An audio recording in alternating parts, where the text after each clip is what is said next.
اسی لیے اللہ تعالیٰ نے بھی والذی جاء بالصدق وصدق بہ کہ وہ اللہ کے رسول سچائی لے کر آئے، وصدق بہ اور اس شخص نے اس کی تصدیق کی، سچائی لے کر آنے والے حضور، اور صدق بہ قرآن پاک کے اس لفظ سے مراد حضرت ابو بکر ہیں۔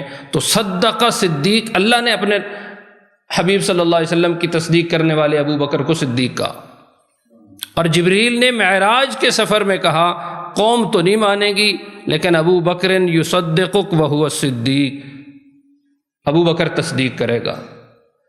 اور احد کے پہاڑ پہ حضور نے کھڑے ہو کر یہ بات ارشاد فرمائی، پہاڑ کیوں ہلتا ہے؟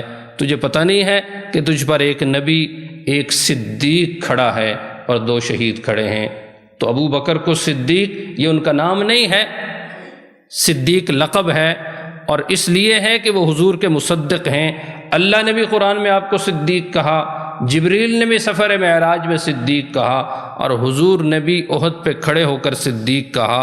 اور ابو بکر کی زندگی سے بھی پتہ چلتا ہے کہ بے چوں و چراں بغیر تردد کے جس نے حضور کی تصدیق کی وہ صدیق اکبر سے بڑا مصدق کوئی نہیں ہے۔